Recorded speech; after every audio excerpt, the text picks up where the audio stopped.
Que história é essa de que o Palmeiras está tentando de novo o Tati Castelhanos? No vídeo de hoje do canal do Nicola respondo direitinho sobre o assunto. Falo também sobre Marquinhos, atacante do São Paulo, que é pretendido por 2 clubes ingleses, vou dar o nome de ambos.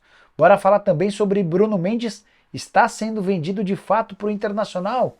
Para completar tudo sobre a treta que rolou entre dirigentes do Flamengo e setoristas do clube durante a vitória contra o Altos do Piauí. Bora falar sobre os classificados para a próxima fase da Copa do Brasil, sobre o excelente momento de Germancano com a camisa do Fluminense, situação delicada de Turco Mohamed no Galo, além de várias outras notícias sobre o mercado.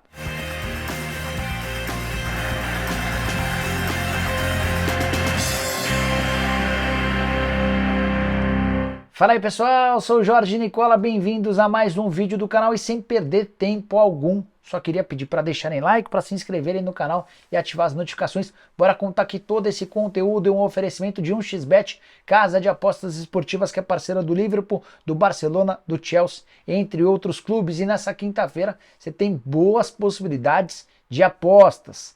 Por exemplo, o jogo da Premier League entre Tottenham e Arsenal. Jogo de gigantes e rivais. Vitória do Tottenham pagando R$ 2,21, o empate pagando R$ 3,62 e se o Arsenal vencer, R$ 3,46.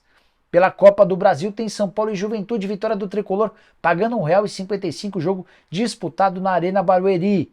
Já no confronto entre Santos e Curitiba, a vitória do Peixe paga R$ 1,88. Para não perder essas e outras possibilidades, é só pegar o link que eu vou deixar no comentário fixo, faz seu cadastro na 1xBet e não esquece de usar o cupom Nicola para ter direito a 100% de bônus no valor do seu depósito. Bora começar o vídeo com o tradicional giro de notícias contando sobre os clubes que embolsaram 3 milhões de reais nessa quarta-feira com a classificação para a próxima fase da Copa do Brasil. Corinthians despachou a Portuguesa do Rio de Janeiro com vitória por 2-0 na Neoquímica Arena. Já o Fluminense fez também 2-0 contra o Vila Nova, mas fora de casa. O Flu já havia vencido na partida de ida. Bora contar que o Atlético Goianiense precisou dos pênaltis para bater o Cuiabá. Houve empate no tempo normal e nos pênaltis o Marlon Freitas fez o último, garantindo a classificação do Dragão. Já o Flamengo bateu o Altos do Piauí por 2-0, também passou de fase, como o Palmeiras, que emplacou 2-1 no Juazeirense. Para completar, o Ceará fez 2-0 na Tombense, repetindo o placar da partida de ida, e esses 6 são os classificados para a próxima fase. Também nessa quarta-feira, mas pelo Campeonato Brasileiro, houve empate 1-1 entre Red Bull Bragantino e Atlético Mineiro. Jogo do Red Bull melhor no primeiro tempo, Atlético respondeu na etapa final, o Ítalo marcou para o time da casa, o único gol do Galo foi marcado por Nátio Fernandes em cobrança de falta. Para completar, mais 2 informações, a primeira delas de que o Cuiabá dispensou o Pintado depois da eliminação do time na Copa do Brasil e que Jusilei, ex-volante do São Paulo, se acertou com o Atlético Carioca para a disputa da 3ª divisão do Campeonato do Rio de Janeiro. Bora falar agora sobre o Atlético Mineiro, mais especificamente sobre Turco Mohamed. A julgar pelos comentários nas redes sociais, o futuro do técnico argentino não parece muito promissor. É que com o empate com o Red Bull Bragantino nessa quarta-feira, o Galo chegou a uma marca ruim. Uma vitória nos últimos 6 jogos. Nesse período, a única vitória foi contra o América Mineiro em jogo da Libertadores, mas foi para o próprio Coelho que o Atlético acabou sendo derrotado no Campeonato Brasileiro. Uma vitória, uma derrota e 4 empates.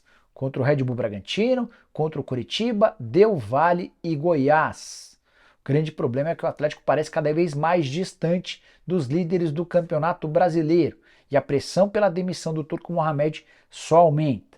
Antes de gravar esse vídeo, troquei mensagens de texto com o dirigente do Galo e recebi como resposta que não se pense em demissão do Turco Mohamed. O seu treinador argentino do Atlético Mineiro anda pendurado, o atacante argentino do Fluminense, no caso o Germancano, segue voando. Mais um gol para as estatísticas na noite dessa quarta-feira na vitória do Fluminense por 2-0 contra o Vila. O Cano abriu o placar, o Fluminense ainda marcou o segundo gol. Na atual temporada, com a camisa do tricolor das Laranjeiras, o Cano já tem 13 gols marcados depois de 29 partidas, ainda foram outras 2 assistências. não deve repetir sua melhor temporada do futebol colombiano, quando marcou 41 gols em 47 jogos, mas o Cano segue extremamente efetivo e super elogiado, não só pelo técnico Fernando Diniz, mas por toda a diretoria do tricolor. Cano, que apesar da idade, segue fazendo bastante barulho, e a curiosidade é que ele teve 2 oportunidades para jogar no futebol paulista. Antes de fechar com o Vasco, foi oferecido para Corinthians, Palmeiras, São Paulo e Santos. Os 4 entenderam que o baixinho, que só tinha gols marcados no futebol colombiano, era uma aposta muito arriscada. Depois dele sair do Vasco da Gama, foi novamente oferecido para os 4 grandes de São Paulo, que novamente demonstraram desconfiança. Devem ter se arrependido bastante. Hora de falar sobre o Flamengo, com um clima bem quente, apesar da classificação em cima do Altos do Piauí. Vitória por 2-0 na noite dessa quarta-feira no Raulino de Oliveira. O grande problema é que o Flamengo teve outra atuação horrorosa. Primeiro chute a gol somente em cobrança de pênalti, convertido pelo Gabigol aos 13 da etapa final. E foi exatamente pelo primeiro tempo horroroso que um clima nada bom acabou surgindo. Uma equipe de jornalistas que cobrem o Flamengo, entre eles o Flazoeiro, estava fazendo boletins a respeito do que foi o primeiro tempo, quando começaram intimidações de conselheiros e dirigentes rubro-negros. Eles não gostaram, por exemplo, de ver o Flazoeiro falando que o Flamengo não havia finalizado no gol. Pouquinho depois, o presidente Rodolfo Landim, acompanhado de vários seguranças, bateu a porta de onde estavam esses setoristas, e o clima ficou bastante pesado, com direito a discussão áspera. Landim acabou indo embora, mas os seguranças ainda importunaram os setoristas. Para completar, ainda teve intimidação do Cacau Cota, que é um dos assessores, um dos parceiros do Rodolfo Landim, e teve também a afirmação de que no final da partida, assim que o jogo acabou, o Wi-Fi do estádio foi cortado, para que uma das transmissões, no caso do Flazoeiro, acabasse sendo interrompida. Não é dessa maneira que o clube mais popular do país vai conseguir agregar valor. Outra atitude nada democrática no Flamengo, que na última segunda-feira, por meio do seu Conselho Deliberativo, já havia aprovado a possibilidade de dirigentes do clube seguirem carreira política, como o caso do Marcos Braz, que é vereador no Rio de Janeiro, e também impedindo que o Flamengo tenha mais de 1.000 sócios off-Rio. Outra coisa que chamou bastante atenção e irritou torcedores do Fla espalhados pelo mundo. Durante os 2-0 contra o Altos do Piauí, sobrou para todo mundo críticas a Marcos Braz, a Paulo Souza e até para o presidente Rodolfo Landim. A frase para ele era: "Ei, Landim, vai tomar caju", se é que você me entende. Hora de informação exclusiva, fui o primeiro a contar para vocês que o atacante Marquinhos do São Paulo despertou o interesse de um clube grande do futebol inglês. Não havia descoberto qual o time interessado, embora já tivesse contado para vocês que as negociações existiam. Uma das pessoas que me revelou essa informação assegurou que as conversas são avançadas. Já um dirigente do São Paulo, mais especificamente o presidente do clube, o Júlio Casares, contou que existem conversas, mas que não há uma proposta definitiva desse clube inglês. Pois bem, quero contar para vocês nessa quinta-feira que não é apenas um, mas 2 times da Inglaterra de olho em Marquinhos, de só 19 anos de idade. O primeiro a demonstrar interesse no ponta, revelado em Cotia, foi o Wolverhampton, clube que tem se beneficiado de vários jogadores portugueses.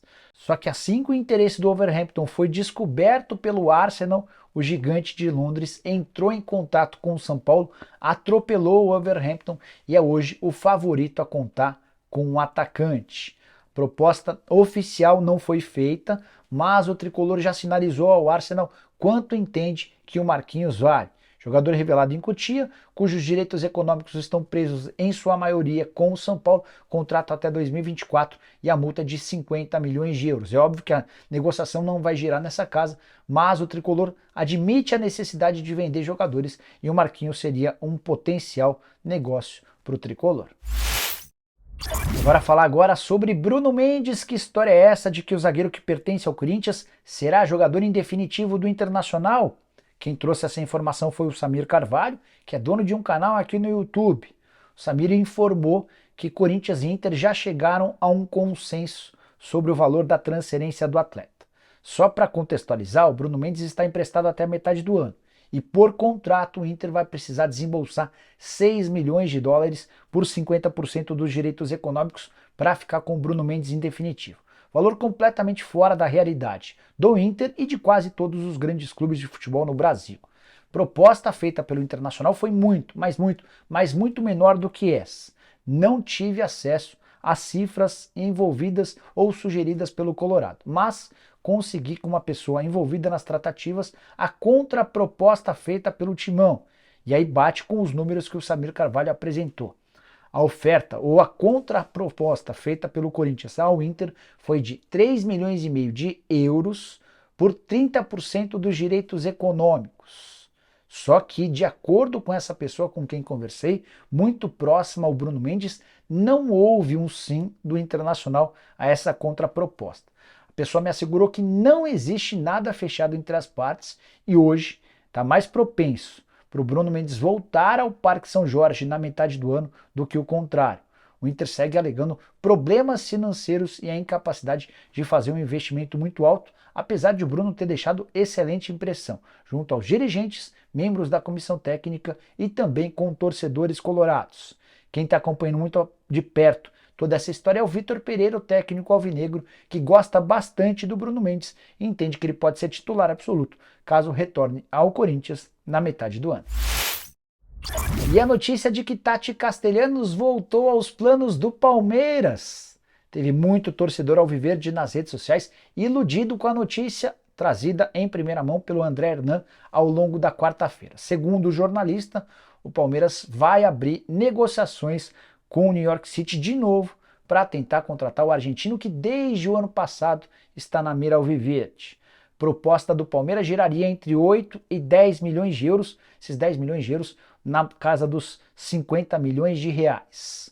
O grande problema é que desde o ano passado o New York City vem pedindo 20 milhões de dólares, praticamente o dobro do que aquilo que o Palmeiras se dispõe a pagar agora. O pior é que em janeiro o Palmeiras chegou a oferecer 12 milhões e meio de dólares, proposta superior à atual, e não houve nenhum movimento nos últimos meses que teria determinado uma queda no valor do Tati Castelhanos. Pelo contrário, ele fez uma temporada passada perfeita, foi o artilheiro do time, principal jogador na conquista do título nacional, e o Tati Castelhanos é hoje super disputado por times europeus. A tendência é que na metade do ano surjam propostas grandes, volumosas.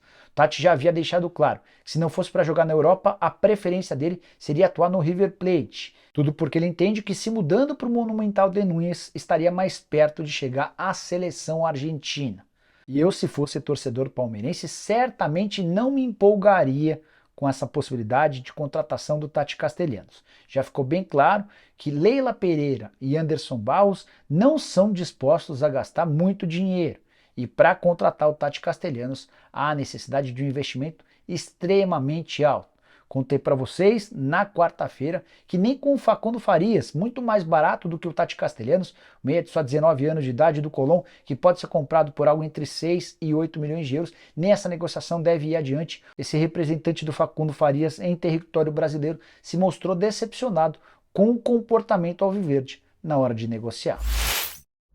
Bom, pessoal, eram essas as informações que eu queria dividir com vocês nessa quinta. Quem curtiu, deixa like. Se você ainda não é inscrito no canal do Nicola, aperta o botãozinho vermelho de inscreva-se. A gente volta à tarde com mais informações. Tem também o programa do Nicola. Abraço, tchau!